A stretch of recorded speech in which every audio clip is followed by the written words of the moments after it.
ik dacht altijd, ja, als ik wel op een nijplak aan, oh, dan wordt het heel even. En dan ben ik hier bij wij, want ze willen me net. Waar zit je wieg en waar hing het te boppen? Die van mij stie op een goed plak en ik ben dankbaar dat ik veromsjen kin op een gelukkige jeugd. Maar dat geldt zelfs net voor elke nien. En dan?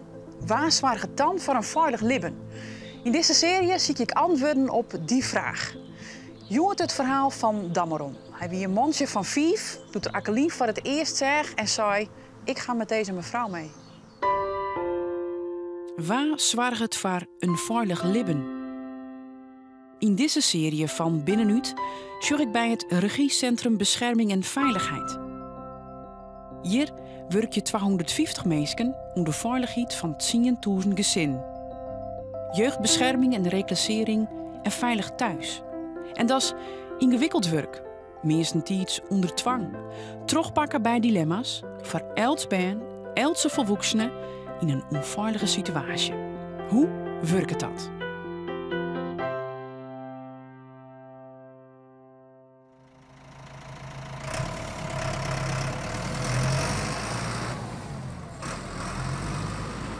Daar komt Dameron om. Hij is slucht van trekkers. Dat vind ik wel aardig hier, de statisje.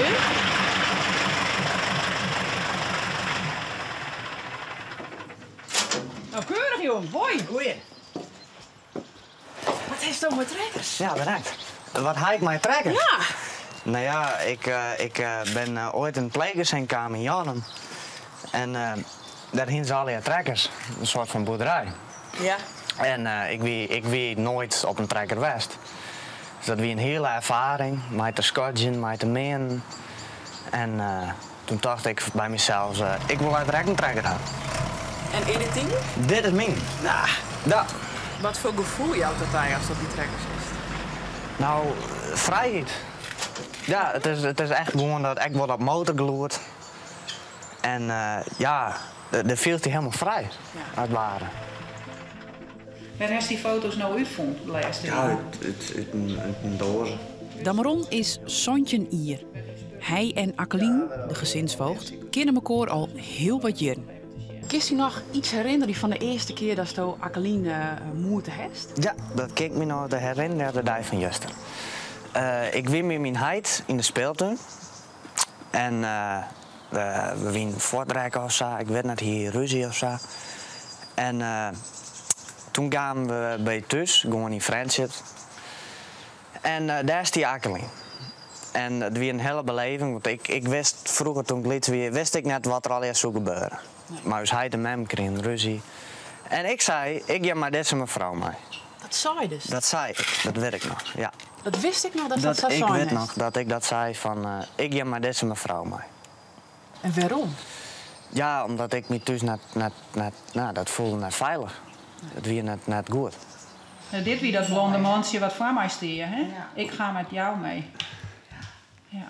En dat wie naar aanleiding van een situatie waar ik verder net heel veel over hoef te zeggen. Maar nou ja, dat wie heftig. En dat maakt ook dat op die dag Dameron in een pleeggezin plaatst is. Ben weet er soms heel goed hoe het zit. Hè? En soms denken ouders ook, ja, de problemen die wij hebben, die krijgen ben je net mee. Maar Ben weet er vaak feilloos te vertellen hoe het zit.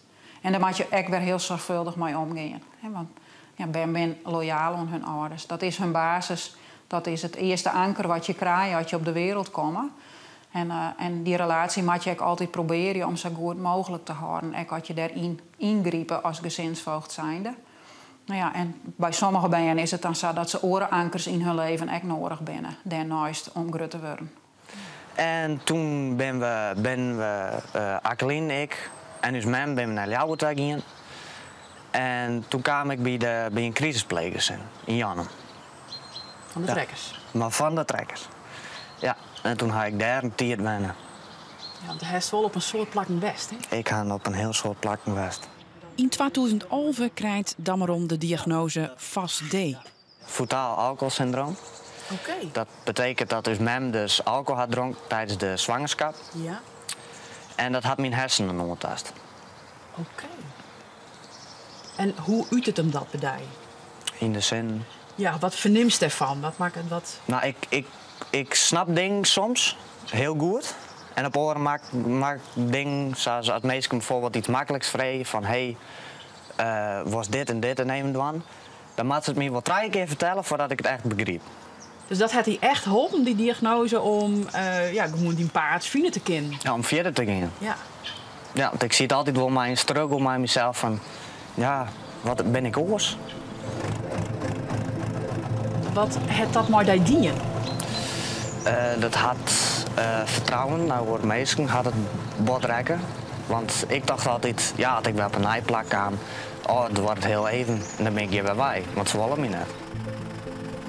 Hij het nou zijn plak voen bij zorgcentrum Farut van Pieter en Alita. Maar ik dat gie net makkelijk. Als het zin nog niet. Ik ga altijd zin nog niet. En waarom werkt het je dan wel? Nou, omdat het in de tijd dat ik in Grains ben, wie is hij het heel ziek. En daar ga ik wel een drege tijd mee gewoon.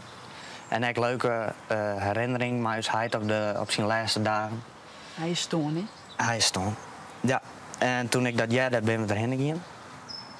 En vanaf dat punt had hij mijn holle eigenlijk een omschakeling gewoon van waar ben ik überhaupt mee bezig? Waarom verziek ik altijd alles? Waarom lees ik me er net bedel? Mensen willen me helpen. En wat wie dan het verschil met dat Dameron hier eerst wie, en dat een vertrouwensbreuk was, meer hoe we er net toe te zeggen. Hij komt je toch weer, dat wil hij, dat mooi hij ik van Jim. Hoe is hij nou oors dat het dan wel nou werkt? Hij is landen.